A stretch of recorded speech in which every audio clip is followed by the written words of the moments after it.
Hi guys എല്ലാവർക്കും സുഖല്ലേ? അപ്പോൾ എല്ലാവരും സുഖമായിട്ടിരിക്കുക. അപ്പോൾ ഇന്നത്തെ വീഡിയോ എന്ന് പറയുന്നത് ഇതൊരു കുക്കിംഗ് വീഡിയോ ആണ്. ഇപ്പോഴും നമ്മളിപ്പോൾ മേക്കപ്പ് വീഡിയോ ഇട്ടു, പ്രോഡക്റ്റ് റിവ്യൂ ഇട്ടു. അപ്പം ഇനി അടുത്ത് ഞാനൊരു കുക്കിംഗ് വ്ലോഗ് ചെയ്യാമെന്ന് വിചാരിച്ചു. നമുക്ക് ഈവനിങ്ങിലൊക്കെ കഴിക്കാൻ വേണ്ടിയിട്ട് പറ്റിയിട്ടുള്ള ഒരു സ്നാക്സ് തയ്യാറാക്കാം എന്നാണ് ട്ടോ ഞാൻ വിചാരിക്കുന്നത്. അപ്പോൾ അതിന് മുന്നേ ആയിട്ട് ഞാനിപ്പോൾ വോയിസ് ഓവറാണ് കൊടുക്കുന്നത്. ഞാനിത് ഷൂട്ട് ചെയ്യുന്ന സമയത്ത് എനിക്ക് വോയിസ് റെക്കോർഡ് ആയിരുന്നിട്ടുണ്ടായിരുന്നില്ല. എന്താ റീസൺ എന്ന് എനിക്കറിയത്തില്ല. മുന്നേ ഒരു വീഡിയോ ഞാൻ ചെയ്ത സമയത്തും എനിക്ക് ഇതേ പ്രശ്നമായിരുന്നു. വോയിസ് റെക്കോർഡ് ആയിരുന്നിട്ടുണ്ടായിരുന്നില്ല, വീഡിയോ മാത്രം. പിന്നെ വീണ്ടും ഞാനത് റീഷൂട്ടാണ് ട്ടോ ചെയ്തത്. അതുപോലെ തന്നെ ഇപ്പോഴും സംഭവിക്കുന്നുണ്ട്. അപ്പോൾ ഇനി അടുത്ത വീഡിയോ ചെയ്യുമ്പോഴെങ്കിലും ഇതൊന്ന് ശ്രദ്ധിച്ചിട്ട് വേണം എനിക്ക് ചെയ്യാൻ വേണ്ടിയിട്ട്. ഇല്ലാന്നുണ്ടെങ്കിൽ ഇതുപോലെയൊന്ന് വോയിസ് ഓവർ കൊടുക്കേണ്ടി വരും. ഓക്കെ. അപ്പോൾ എൻ്റെ ചാനൽ ആരെങ്കിലും ആദ്യമായിട്ടാണ് ഒന്ന് കാണുന്നതെന്നുണ്ടെങ്കിൽ ഒന്ന് ലൈക്ക് ചെയ്യാനും ഷെയർ ചെയ്യാനും സബ്സ്ക്രൈബ് ചെയ്യാനും എന്നെ സപ്പോർട്ട് ചെയ്യാനും മറക്കരുത്. അപ്പോൾ നമുക്ക് നേരെ നമ്മുടെ വീഡിയോയിലേക്ക് പോവാം. അപ്പോൾ ഇന്ന് ഞാൻ ഉണ്ടാക്കാൻ വേണ്ടിയിട്ട് പോകുന്നത്, ഞാൻ പറഞ്ഞല്ലോ നമുക്ക് ഈവനിങ്ങിൽ ചായയുടെ കൂടെയൊക്കെ കഴിക്കാൻ പറ്റിയിട്ടുള്ള സ്നാക്സ് ആണെന്ന്. ഇന്ന് ഉണ്ടാക്കാൻ പോകുന്നത് എഗ് ലോലിപോപ്പാണ്. മുട്ട വെച്ചിട്ടുള്ള ഐറ്റമാണ് ഇന്ന് ഉണ്ടാക്കാൻ പോകുന്നത്. ഞാൻ എൻ്റെ രീതിക്കാണ് ഉണ്ടാക്കുന്നത്. നിങ്ങൾക്ക് നിങ്ങളുടേതായ ഇഷ്ടത്തിന് നിങ്ങൾക്ക് എങ്ങനെ വേണമെങ്കിലും ഉണ്ടാക്കാം. പക്ഷേ ഇപ്പം ഞാൻ എൻ്റെ രീതിക്കാണ് ഉണ്ടാക്കുന്നത്. അതിന് വേണ്ടിയിട്ട് ഞാനിവിടെ 2 സവാള എടുത്തിട്ടുണ്ട്. ഈ 2 സവാളയും നല്ല കുനുകുന അരിയണം. അപ്പോൾ ഈ ചോപ്പർ ഉള്ളവരാണെന്നുണ്ടെങ്കിൽ നിങ്ങൾക്കത് സവാള 4 കഷ്ണാക്കി ഇട്ടിട്ട് നന്നായിട്ട് ചോപ്പ് ചെയ്തെടുക്കാൻ വേണ്ടിയിട്ട് പറ്റും. കുനുകുന അരിഞ്ഞ് എടുക്കാൻ വേണ്ടിയിട്ട് പറ്റും. കത്തിയിൽ നമുക്ക് അത്രയും പറ്റണമെന്നില്ല. ഞാൻ ഇതെല്ലാം കഴിഞ്ഞതിന് ശേഷമാണ് ചോപ്പറിൻ്റെ കാര്യം ഓർത്തത്. ഞാൻ ചോപ്പറിൻ്റെ കാര്യം സത്യം പറഞ്ഞാൽ മറന്നു. ഇല്ലാന്നുണ്ടെങ്കിൽ ശരിക്കും ഞാൻ അതിലിട്ട് ചോപ്പ് ചെയ്തേ ഉണ്ടായിരുന്നുള്ളൂ. അപ്പം അത് ഞാൻ അവിടെ സേഫ് ആക്കി വെച്ചിട്ട് ഞാൻ എൻ്റെ കൈ കൊണ്ട് തന്നെ ഞാൻ സവാള അരിയുമെന്ന് ഞാൻ ശബ്ദം എടുത്തിട്ടുണ്ട്.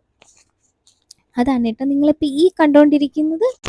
അപ്പോൾ നിങ്ങൾ എത്ര ക്വാണ്ടിറ്റി ആണോ ഉണ്ടാക്കുന്നത് അതിനനുസരിച്ചിട്ട് സവാള എടുക്കുക. ഞാൻ 2 എടുത്തിട്ടുണ്ട്. ഒരെണ്ണം ആണെങ്കിലും മതിയാവും. സവാള എനിക്കിഷ്ടമുള്ളത് കൊണ്ടാണ് കേട്ടോ കുറച്ച് കൂടുതൽ എടുത്തത്. 2 എടുത്തത്. അത്രയും ബോൾസ് ഉണ്ട്. അത് കഴിഞ്ഞ് ഞാൻ ഇതിലേക്ക് ചേർക്കാൻ പോകുന്നത് പച്ചമുളകാണ്. അത് നിങ്ങളുടെ എരിവിനും ഇഷ്ടത്തിനും അനുസരിച്ചിട്ട് വേണം നിങ്ങൾ പച്ചമുളക് ചേർക്കാൻ വേണ്ടിയിട്ട്. ഞാനിവിടെ ഒരു 2 ചേർക്കുന്നുള്ളൂ. എനിക്ക് അത്യാവശ്യം സ്പൈസ് എനിക്ക് ഇഷ്ടമാണ്.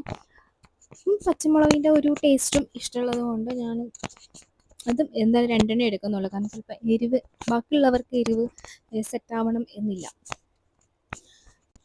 അതും ഇതുപോലെ തന്നെ നന്നായിട്ട് കുനുകുന വേണം അരിഞ്ഞെടുക്കാൻ വേണ്ടിയിട്ട്, ചെറുത് ഇല്ലാന്നുണ്ടെങ്കിൽ ഇത് നമ്മൾ ബോളാക്കുന്ന സമയത്ത് കറക്റ്റ് ബോൾ ഇതാക്കാൻ വേണ്ടി പറ്റത്തില്ല. പിന്നെ ആഡ് ചെയ്ത് കൊടുക്കുന്നത് വെളുത്തുള്ളിയാണ്. അതും ഒരു 5-6 അല്ലി ഇതുപോലെ അരിഞ്ഞ് ചെറിയ ചെറിയ കുനുകുന അരിഞ്ഞ് എടുക്കണം. ഈ വെളുത്തുള്ളിയൊക്കെ ആകുമ്പോൾ നമുക്കൊരു ഫ്ലേവറിന് അടിപൊളിയായിരിക്കും. ഇത് ഇഷ്ടമുള്ളവർക്ക് ഇത് ആഡ് ആക്കാം വെളുത്തുള്ളി, അല്ലാന്നുള്ളവർക്ക് സ്കിപ്പ് ചെയ്യാം, കുഴപ്പമൊന്നും. അതും ഇതുപോലെ ചെറുതായി അരിഞ്ഞ് കുനുകുന ആക്കിയെടുക്കാം.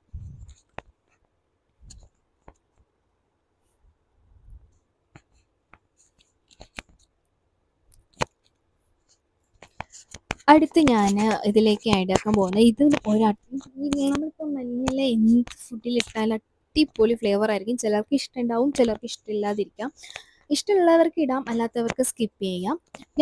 എനിക്ക് മല്ലിയില ഇഷ്ടമുള്ളതുകൊണ്ട് ഞാൻ ആഡാക്കി കൊടുക്കുന്നുണ്ട്. ഇത് നമ്മുടെ വീട്ടിലെ തന്നെ മല്ലിയിലയാണ് കേട്ടോ, നാടൻ മല്ലിയില. എന്നിട്ട് നമ്മൾ പുഴുങ്ങാൻ വേണ്ടി വെച്ച ഞാനൊരു 7 മുട്ടയാണ് കേട്ടോ ഇതിന് വേണ്ടിയിട്ട് എടുത്തിട്ടുള്ളത്. പുഴുങ്ങി എടുത്തതിൽ ആയിട്ട് നമ്മൾ ചോപ്പ് ചെയ്യുക. ചെറുതായിട്ട് ഒന്നുകിൽ അരിഞ്ഞെടുക്കുക, ഇല്ലാന്നുണ്ടെങ്കിൽ ചോപ്പർ വെച്ചിട്ട് ചോപ്പ് ചെയ്തെടുക്കുക. അതിലേക്ക് നമ്മൾ ഈ അരിഞ്ഞ് വെച്ച സവാളയും വെളുത്തുള്ളിയും മുളകും മല്ലിയില എല്ലാം കൂടി ആഡാക്കി കൊടുക്കുക. എന്നിട്ട് അതിൽ കുറച്ച് ഉപ്പ് ആഡ് ചെയ്ത് കൊടുക്കണം. നമ്മൾ ഉപ്പ് എത്രത്തോളം ആവശ്യമുണ്ട് അതിനനുസരിച്ച് അത്ര ഇട്ട് കൊടുക്കുക. എന്നിട്ട് ഇട്ട് കൊടുക്കുന്നത് മുളകാണ്, ചുവന്ന മുളക്. അതിൽ കുറച്ച് മല്ലിപ്പൊടി ഇട്ട് കൊടുക്കണം. എരിവൊക്കെ നിങ്ങളുടെ ഇഷ്ടത്തിനനുസരിച്ചിട്ടാണ്. പിന്നെ ഞാൻ ഇതിലേക്ക് ഇട്ട് കൊടുക്കുന്നത് ഗരം മസാലയാണ്. ഗരം മസാല ആകുമ്പോഴത്തേക്കും നമുക്കൊരു ഫ്ലേവർ അതും കിട്ടുന്ന ഒരു നല്ലൊരു ടേസ്റ്റ് ആയിരിക്കും. അതും ഇതിലേക്ക് ഇട്ട് കൊടുക്കുന്നുണ്ട്. അടുത്തിട്ട് കൊടുക്കുന്നത് മൈദയാണ്. മൈദ ഇല്ലാന്നുണ്ടെങ്കിൽ നിങ്ങൾക്ക് കടലമാവോ ഗോതമ്പ് മാവോ ഏത് വേണമെങ്കിലും നിങ്ങൾക്ക് ഇതിട്ട് കൊടുക്കാം. കുറച്ചുകൂടി നല്ലത് ഈ ഒരു മൈദ മാവാണ്. ഇതെല്ലാം നിങ്ങളുടെ എരിവിന് അനുസരിച്ചിട്ട് നിങ്ങൾക്ക് അഡ്ജസ്റ്റ് ചെയ്ത് ഇടാവുന്നതാണ്. ഞാൻ എൻ്റെ എരിവിനനുസരിച്ചിട്ടാണ് ഞാനിത് ഇട്ടിട്ടുള്ളത്. എന്നിട്ട് അതിൽ ഒരു ചെറിയൊരു പുളി കിട്ടാൻ വേണ്ടിയിട്ട് ഞാൻ കുറച്ച് നാരങ്ങ നീര് ഇതിലേക്ക് ഇട്ട് കൊടുക്കുന്നുണ്ട് കേട്ടോ. നാരങ്ങ നീര് ഒരു ഹാഫൊന്നും ഞാൻ എടുത്തിട്ടില്ല, ഒരു കാൽ ഭാഗം മാത്രം ഞാൻ ഇട്ടിട്ടുണ്ട്. അതും ഇതിലേക്കിട്ട് നന്നായിട്ട് മിക്സ് ചെയ്ത് വെക്കാം. ഒരു 5 മിനിറ്റ് ഇതുപോലെ മിക്സ് ചെയ്ത് വയ്ക്കണം. അടുത്ത് ഞാൻ ഇതിപ്പോൾ പൊടിച്ച് വെച്ചിരിക്കുന്ന റസ്ക് ആണ് കേട്ടോ. ഞാൻ പൊടിച്ച് വെച്ചിരിക്കുന്ന റസ്ക് ഇല്ലാന്നെങ്കിൽ ബ്രെഡിൻ്റെ പൗഡർ ആയാലും മതി. അപ്പം അത് ഞാൻ അവിടെ പൊടിച്ച് മാറ്റിയിട്ടുണ്ട്. പിന്നെ വേറൊരു ബൗളിലായിട്ട് ഞാൻ 2 മുട്ട പൊട്ടിച്ചൊഴിച്ചിട്ടുണ്ട്. ഈ മുട്ടയിൽ നിങ്ങൾ ആവശ്യത്തിനനുസരിച്ച് ഉപ്പും കൂടി ഇട്ട് വേണമായിട്ട് മിക്സ് ചെയ്ത് വയ്ക്കാൻ വേണ്ടിയിട്ട്. ചിലർ ഇതിൻ്റെ കുരുമുളകിൻ്റെ പൊടി ചേർക്കാറുണ്ട്, ഞാനത് ചേർക്കുന്നില്ല. ഉപ്പ് മാത്രം ഇട്ട് മിക്സ് ചെയ്ത് വയ്ക്കുന്നുള്ളൂ.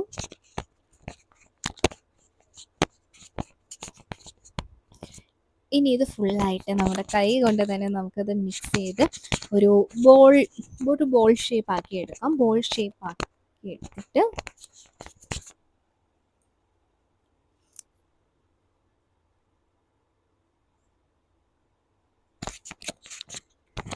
ഒരു കൈ കൊണ്ട് തന്നെ നിങ്ങളിത് ബോൾ ഷേപ്പ് ആക്കണേ മുന്നേട്ട് കയ്യിൽ കുറച്ച് എണ്ണ തടവാട്ടോ. അതാകുമ്പോഴത്തേക്ക് കയ്യിലൊന്നും ഒട്ടിപ്പിടിക്കത്തില്ല. നമ്മൾ ചെറുതായിട്ട് ഉള്ളി ചോപ്പ് ചെയ്തില്ലെങ്കിൽ ഇത് ഇങ്ങനെ ഇരിക്കും. എന്നിട്ട് അത് നമ്മുടെ റസ്കിൻ്റെ പൊടിയിൽ ഒന്ന് ഡിപ്പ് ചെയ്തിട്ട് നമ്മുടെ മുട്ടയിലും കൂടി ഒന്ന് ഡിപ്പ് ചെയ്തെടുക്കാം.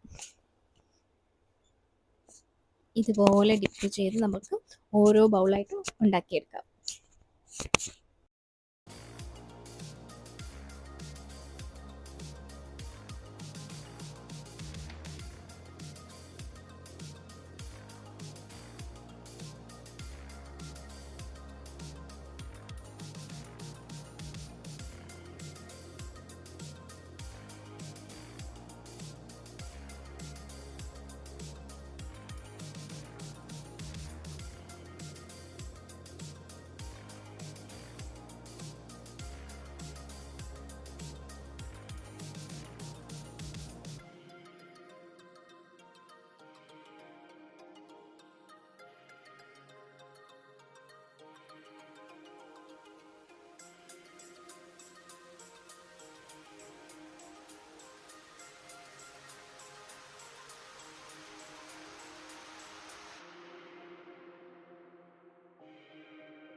ഞാൻ ഈ ചെയ്യുന്നതൊക്കെ ഭയങ്കര സിമ്പിളായിട്ട് ചെയ്യാൻ പറ്റിയിട്ടുള്ള കാര്യങ്ങളാട്ടോ. ഒട്ടുമില്ല, നമുക്ക് ആർക്ക് വേണമെങ്കിലും വീട്ടിൽ ഒറ്റയ്ക്ക് ചെയ്ത് നമുക്ക് ചെയ്യാവുന്ന കാര്യമേ ഉള്ളൂ.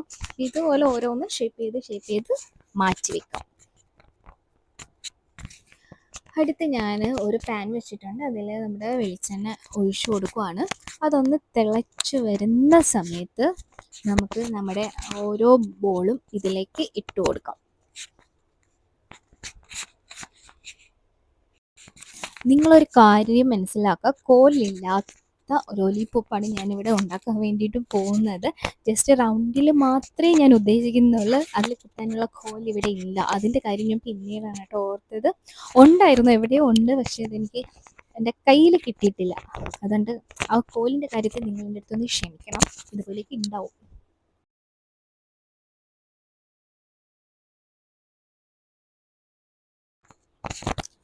പാൻ നന്നായിട്ട് ചൂടായി വന്നിട്ടുണ്ട്. അപ്പം ഇത് അതിലേക്ക് ഇടുന്നതിൻ്റെ വീഡിയോ എടുക്കാൻ വേണ്ടിയിട്ട് ഞാൻ വിട്ടുപോയി. അപ്പോൾ അതെ, അടുത്തും ഞാൻ ഒരെണ്ണം കൂടി ഇത് ഇട്ട് കൊടുത്തിട്ടുണ്ട്.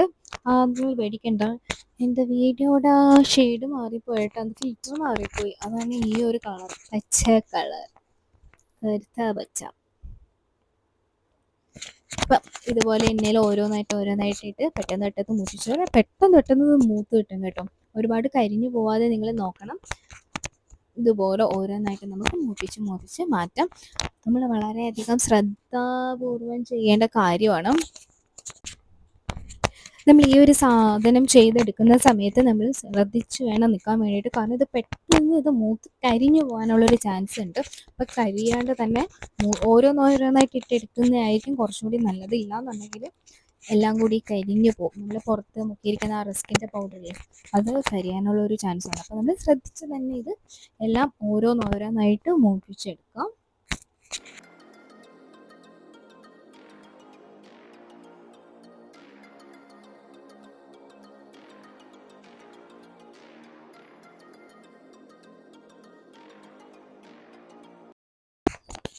അപ്പം അതേ നമ്മൾ ഇതുപോലെ ഫുള്ള് ഫ്രൈ ചെയ്തെടുക്കുക.